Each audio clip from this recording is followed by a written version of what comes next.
The rain fell in sheets across the London streets, turning the pavement into a mirror that reflected the amber glow of streetlights. It was 7:30 on a Thursday evening, and the city hummed with its usual chaos. Buses rumbled past, their windows fogged with condensation. Pedestrians hurried along, umbrellas tilted against the wind, each person lost in their own world of worries and plans. Margaret Chen had lived in London for 43 years. At 7 to 2, she knew these streets better than the lines on her own palms. Her small frame moved carefully along the sidewalk, one hand gripping her worn leather handbag, the other clutching a plastic bag filled with groceries from the corner market. Inside were eggs, bread, tea, and a small container of soup, simple things for a simple dinner. Her daughter had called earlier, promising to visit on Sunday. Margaret smiled at the thought as she navigated around the puddle. The shopping district buzzed with evening activity. Young couples ducked into restaurants. Office workers streamed from the underground station, exhausted from another long day. Street performers packed up their instruments, counting coins from upturned hats. It was a kind of night where everyone moved with purpose, heads down, focused on reaching their destinations. Jason Statham stood outside a coffee shop, phone pressed to his ear. He'd been in meetings all day discussing his next film project, and his brain felt like mush. The coffee helped, but what he really needed was a quiet evening at home. His driver was running late, stuck somewhere in traffic across town. He didn't mind waiting. After years of living in Los Angeles, he'd almost forgotten what real rain felt like. There was something grounding about standing here, just another person on a London street. That's when he saw them. 3 young men moved through the crowd like sharks through water. They couldn't have been older than 25. The one in front wore a black hoodie pulled low over his face. His companions flanked him, their movements synchronized, predatory. Jason's instincts kicked in immediately. He'd grown up in these streets, knew the signs. These weren't kids heading home from work. The one in the hoodie's eyes locked onto Margaret. She was an easy target, elderly, alone, distracted. She'd just passed a cash machine and was tucking something into her handbag. The thug changed direction, angling toward her with practiced ease. His friend spread out slightly, creating a triangle formation that would block any interference. Jason's coffee cup stopped halfway to his lips. Time seemed to stretch and slow. He watched Margaret pause at a shop window, adjusting her scarf against the rain. She was completely unaware of the danger closing in behind her. The thug was 5 feet away now. 4 feet. 3. Then it happened. The young man in the hoodie shoulder-checked Margaret with brutal force. It wasn't a bump or an accident. It was a calculated shove designed to send her sprawling.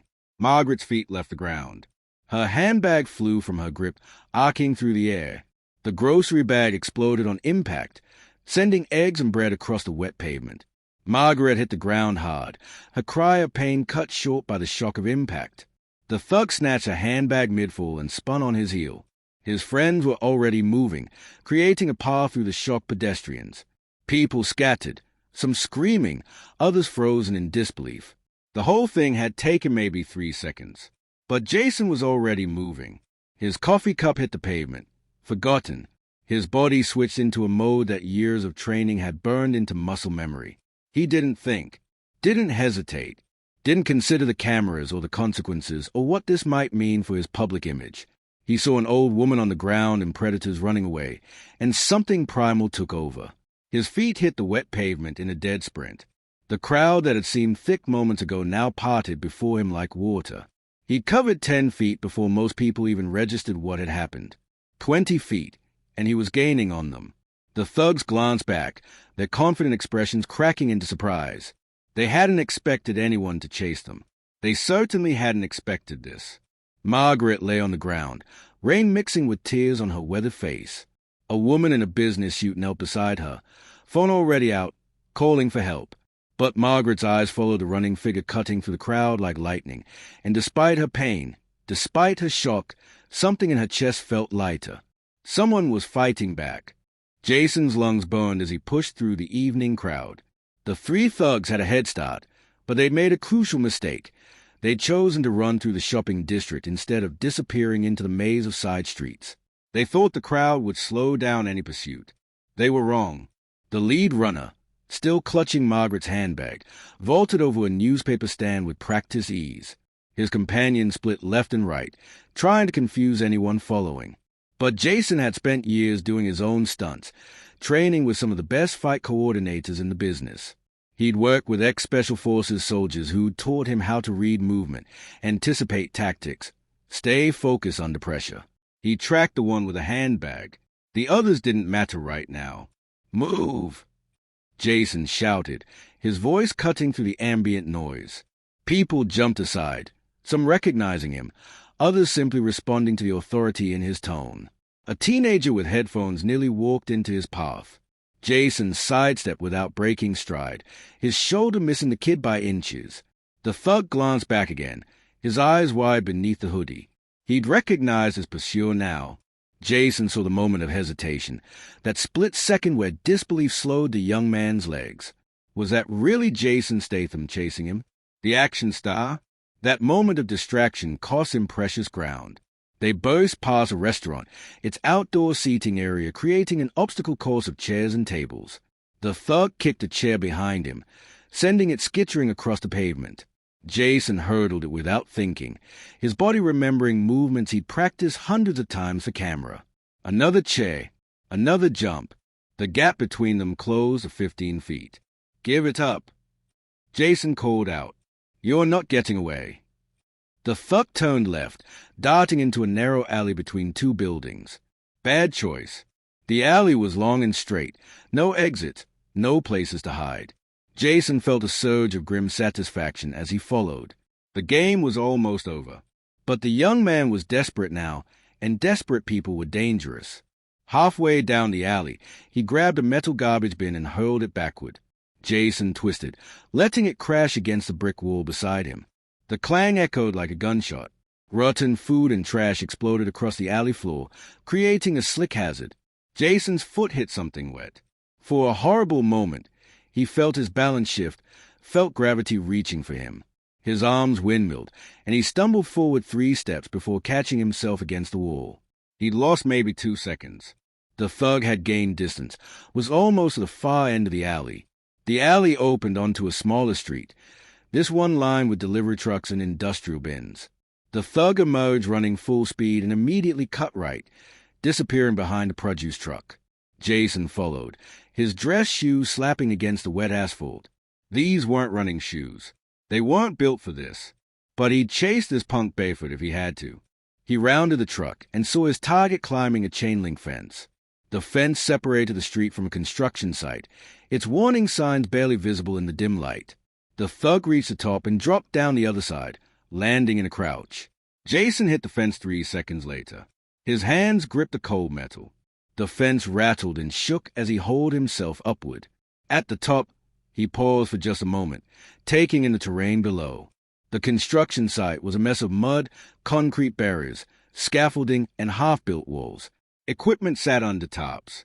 Deep trenches cut across the ground like scars.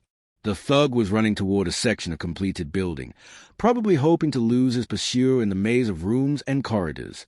Jason dropped down, landed hard, felt the impact travel up through his knees. He was 50 years old, not 25. His body would remind him of this tomorrow. But tomorrow didn't matter. He ran on. The mud sucked at his shoes, trying to pull them off his feet. The thug was struggling too, his sneakers sliding and slipping. They were both soaked now, the rain having thoroughly drenched everything. The construction site lighting cast strange shadows, turning the whole scene into something from a nightmare. "Stop running!" Jason yelled, his voice hoarse. "It's over!" But the thug didn't stop. He reached the building in trance and disappeared inside. Jason followed, entering a skeletal structure of concrete and exposed rebar. The ground floor was just a shell, walls marked out but not yet filled in. Puddles dotted the floor where rain had blown through empty window frames. Jason paused, listening. His breath came hard and fast. Somewhere in the darkness, he heard footsteps, the splash of water, the rasp of frightened breathing. The thug was hiding, probably realized he couldn't outrun his pursuer anymore. Now it came down to something else. Now it came down to nerve. Jason moved forward slowly, his eyes adjusting to the deeper darkness inside the building. His hands were ready, his body coiled like a spring. He'd done this scene 100 times on camera, stalking through abandoned buildings, hunting bad guys. But those scenes had stunt coordinators and safety equipment and multiple takes if something went wrong. This was real. This was raw. This was exactly where he needed to be. The skeletal building groaned in the wind, its exposed framework whistling with each gust. Jason moved through the ground floor like a ghost, his footsteps careful, deliberate. Water dripped from exposed pipes overhead, creating a steady rhythm that masked smaller sounds. His eyes scanned every shadow, every corner, every potential hiding spot. The thug had gone quiet. Too quiet. Jason knew that silence meant calculation, meant someone trying to think their way out of a bad situation. He'd cornered the young man, taken away the option of escape. Now came the dangerous part, when trapped animals showed their teeth. "You've got one chance to make this easy," Jason called out, his voice echoing off bare concrete walls. "Drop the bag and walk out. Nobody else needs to get hurt." Silence. Then, from somewhere to his left, a voice. "You don't understand, man. You don't know what you're messing with." Jason turned toward the sound, orienting himself. The voice had come from behind a half-built wall section, maybe 20 feet away. "I understand you hurt an old woman and stole her property. That's all I need to know. She's got money." The voice was young, frightened beneath its bravado. "People like her. They don't need it all. They just sit on it while people like me got nothing. So you decided to take it." Jason moved closer, using the conversation to triangulate the thug position. "By knocking her to the ground? By leaving her bleeding on the pavement? I didn't mean for her to fall that hard." The panic was clearer now. It was just supposed to be quick. You know? Grab and go. Nobody gets hurt. Jason felt anger surge through his chest, hot and sharp. But she did get hurt. She's 72 years old. You could have broken her hip, cracked her skull. You could have killed her. "That's not. I wasn't trying to." The voice cracked, and Jason heard something unexpected. "Taze, you think I wanted this? You think this is what I dreamed about doing?" Jason reached the wall section and peered around it. The thug sat on a concrete block, Margaret's handbag clutched in his lap like a security blanket. His hoodie had fallen back, revealing a young face. Couldn't be older than 23, streaked with rain and tears. He looked terrified and lost, like a kid who'd taken a wrong turn and couldn't find his way back. "Then why do it?" Jason asked, his voice softer now but still firm. "Why hurt people?" The young man's shoulders shook. "I got kicked out 3 months ago. Lost my job, lost my flat. I've been sleeping rough, trying to figure it out. You know how cold it gets at night? You know what it's like to be invisible, to have people step over you like you're garbage." Jason did know, actually, not personally, but he'd grown up in Shirebrook, in a working-class family that had struggled. He remembered his father working multiple jobs, his mother stretching every pound until it screamed. He remembered being young and angry, feeling like the world had decided his future before he'd even had a chance to fight for it. "Hard circumstances don't justify hurting innocent people," Jason said. "That woman you pushed, she's probably lived through her own struggles. Might be stretching her pension, worrying about bills, dealing with her own pain. And you added to it." "I know." The shout echoed through the building. "You think I don't know? I see her face every time I close my eyes now. I hear her crying." He looked up at Jason with red-rimmed eyes. "But what am I supposed to do? I tried getting help, tried the shelters, tried the services. There's nothing. The system doesn't care about people like me." Jason took a step closer, keeping his posture non-threatening but ready. "Maybe that's true. Maybe the system's broken. But becoming a predator isn't the answer. You know why I chased you? It wasn't because I'm some action hero. It's because I saw someone vulnerable being hurt by someone stronger, and I couldn't walk away from that." The thug looked down at the handbag in his hands. "What's going to happen now?" "You're going to give me that bag. Then we're going to walk out of here together. The police are probably already looking for you. You can either meet them as someone who ran and hid, or as someone who tried to make it right. They'll arrest me. I'll go to jail." "Probably," Jason agreed, But you'll go knowing you face what you did instead of running from it. That counts for something. For a long moment, the young man sat frozen, weighing his options. Jason could see the calculations happening behind his eyes. Could he fight his way out? Could he run? Did he even want to anymore? Finally, slowly, the thug extended the handbag toward Jason. His hands trembled as Jason took it, checking inside quickly. Wallet, keys, phone, everything seemed to be there. "What's your name?" Jason asked. "Marcus. Marcus Webb." "All right, Marcus. On your feet. We're going back." Marcus stood on shaky legs. "Will you tell them I gave it back? That I didn't fight you?" Jason considered this. "I'll tell them the truth. What they do with that is up to them." They walked through construction site together, an unlikely pair. The rain had softened to a drizzle. In the distance, sirens wailed, police responding to the incident. Marcus flinched at every sound, but he didn't run. Jason kept the handbag tucked under his arm and stayed close enough to react if the young man changed his mind. As they climbed back over the fence, Marcus spoke again. "Why'd you really chase me? You're famous. Rich. You could have just watched and moved on." Jason thought about this as they dropped back onto the street. Because that woman deserved someone to stand up for her. And because somewhere in my life, I made a choice to be the kind of person who runs toward trouble instead of away from it. Does it get easier? No, Jason said honestly. But it gets clearer. You start understanding who you want to be, and that makes the choices simpler. Blue lights flashed at the end of the alley as 2 police cars pulled up. Officers emerged, hands near their belts. Jason raised one hand, keeping the other on the handbag. "Jason Statham," he called out. "I've got the suspect in the stolen property." Marcus's breath caught. This was it. The moment his choices crystallized into consequences. Jason felt him tense, felt that last impulse to run surge through the young man's body. "Stay," Jason said quietly. "Face it. Start climbing back from this." Marcus stayed. The police station buzzed with activity even at this late hour. Jason sat in a plastic chair that was somehow both too hard and too soft, a cup of terrible coffee cooling in his hands. He'd given his statement twice, answered what felt like 100 questions, and signed more forms than he could count. His clothes were still damp, mud-stained, and ruined. His dress shoes would never be the same. He didn't care about any of that. Detective Sarah Okoye sat across from him, her tired eyes scanning through her notes one more time. She was in her 40s, Jason guessed, with a kind of weathered look that came from years of dealing with humanity's worst moments. "So let me make sure I have this right," she said, her pen tapping against the notepad. "You chased a suspect through 3 streets, over a fence, and into an active construction site. Then you convinced him to surrender peacefully." "That's accurate," Jason confirmed. "You realize how dangerous that was. He could have been armed, could have had accomplices waiting. You could have been seriously injured in that construction site." Jason met her gaze steadily.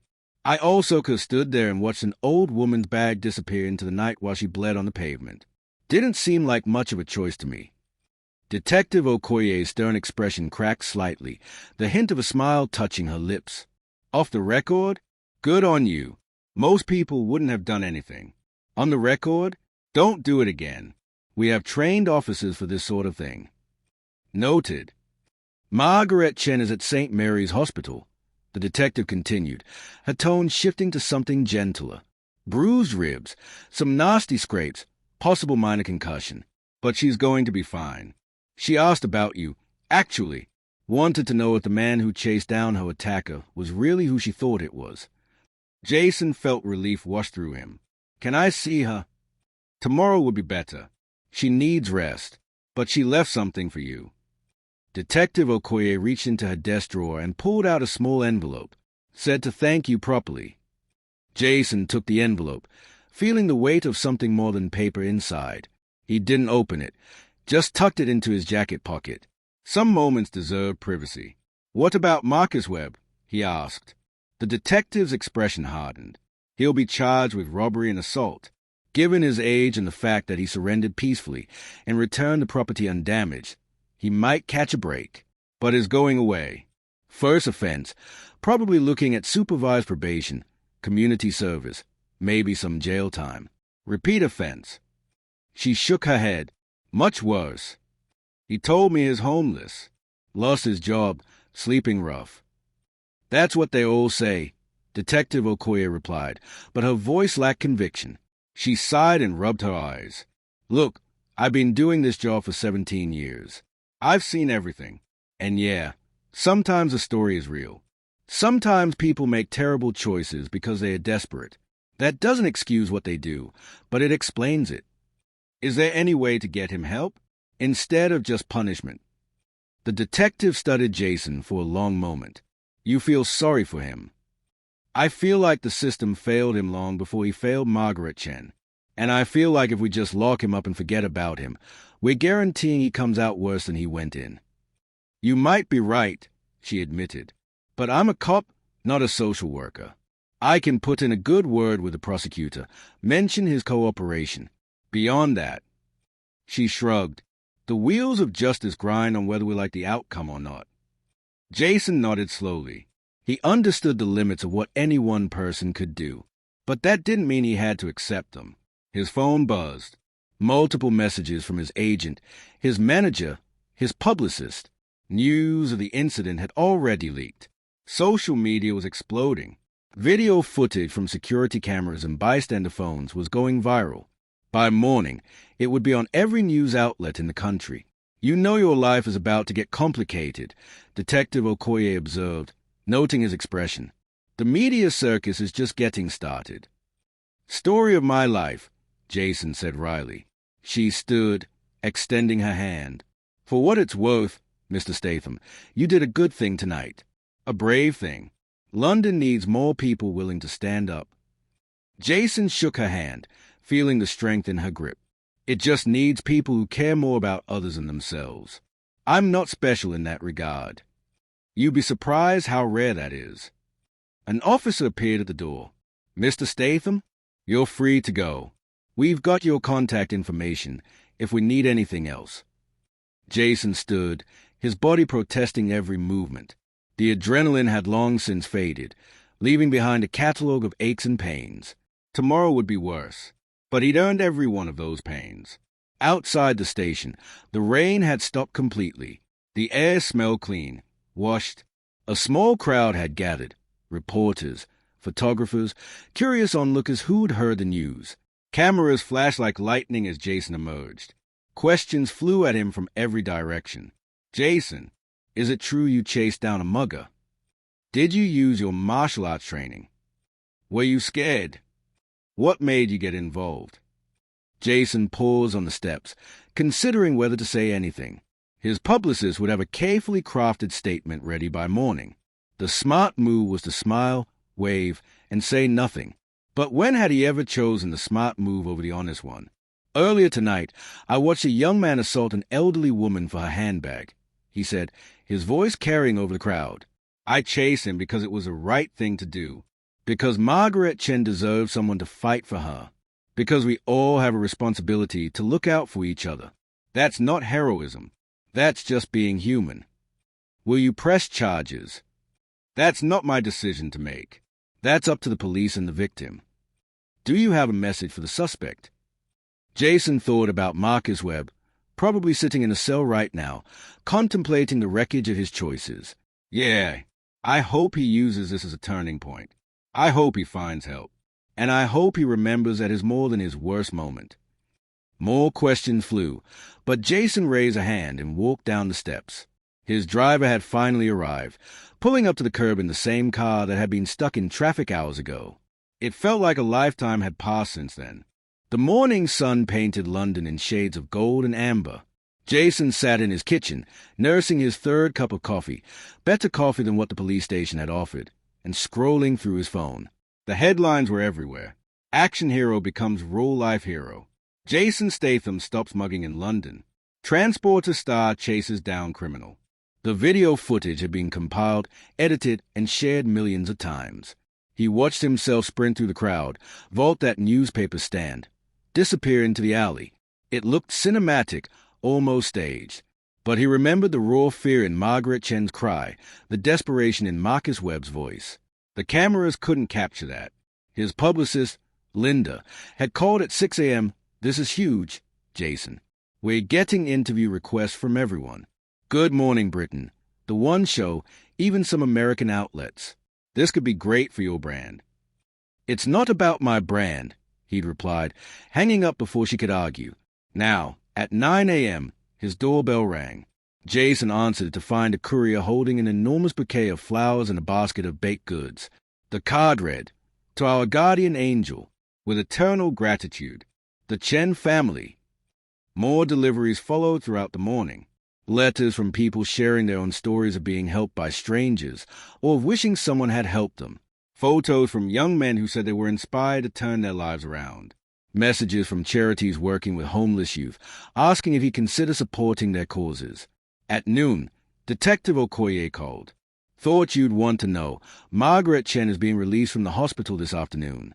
Clean bill of health, relatively speaking. Tough lady." That's good news. Also, the prosecutor is willing to work with Marcus Webb. Given his cooperation and lack of prior record, they are offering a deal. 18 months supervised probation, 200 hours community service, mandatory counseling, and job training. He takes that, he avoids jail time. Jason felt something ease in his chest. Will he take it? His public defender thinks so. Kid scared straight, according to the holding cell officers. Hasn't stopped talking about how you could have beaten him senseless, but chose to talk instead. She paused. "You made an impression. I just tried to see him as a person instead of a problem." "That's the impression I meant."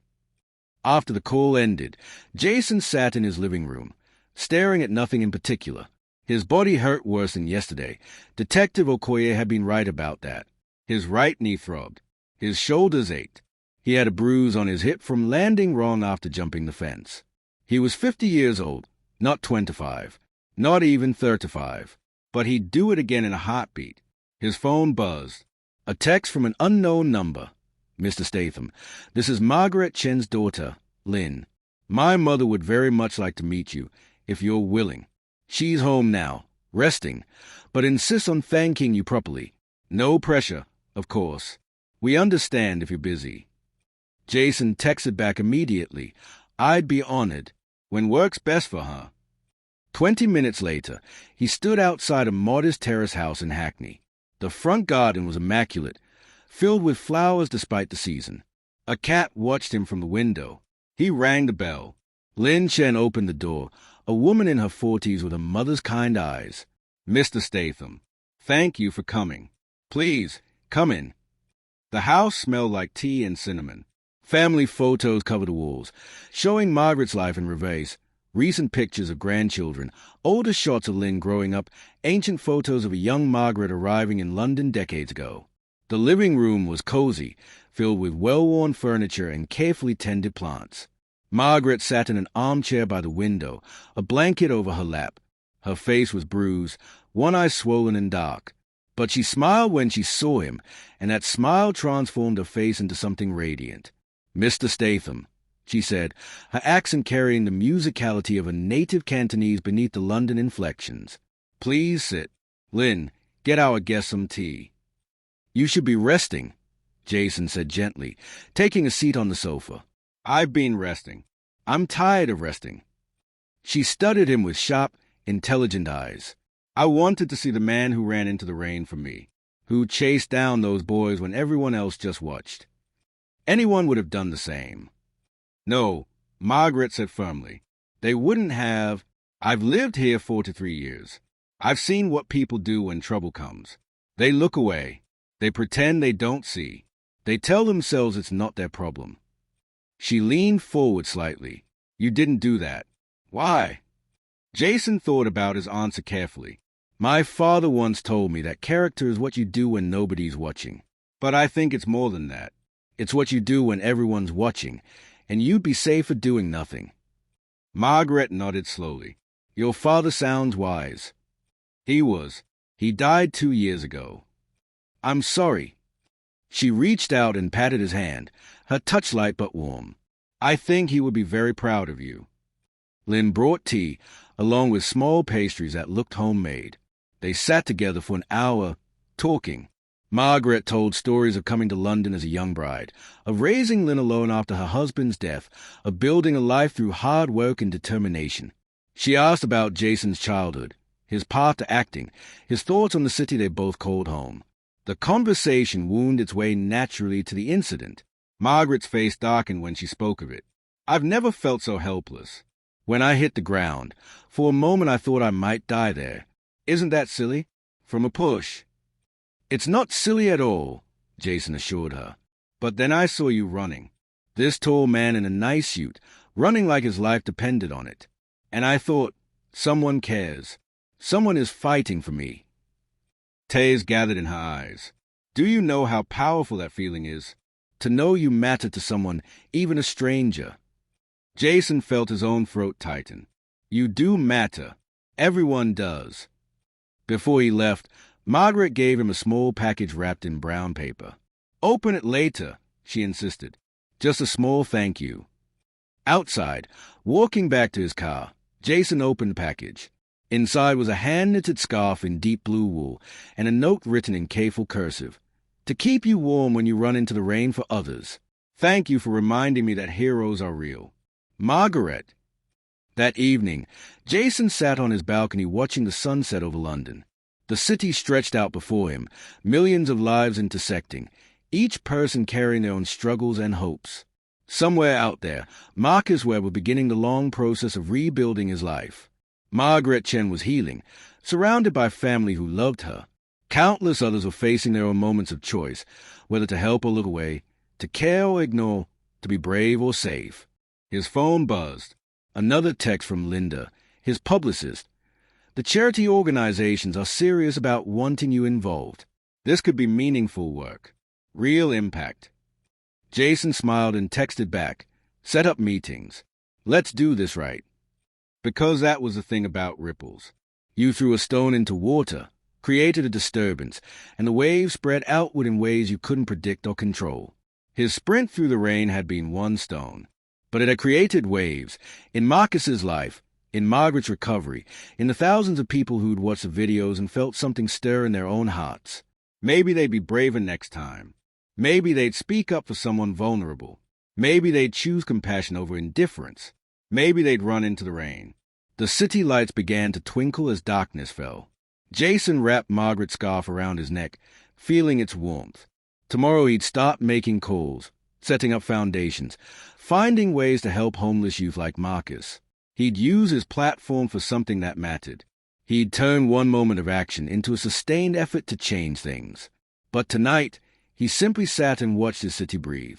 He thought about ordinary people in ordinary places facing extraordinary choices.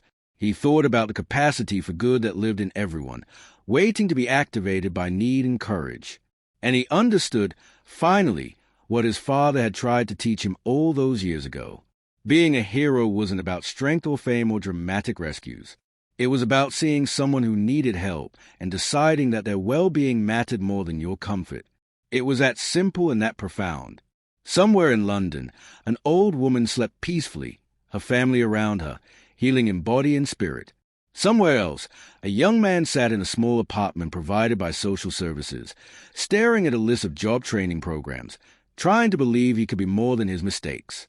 And in countless other places, people were making small choices that would ripple outward in ways they'd never know.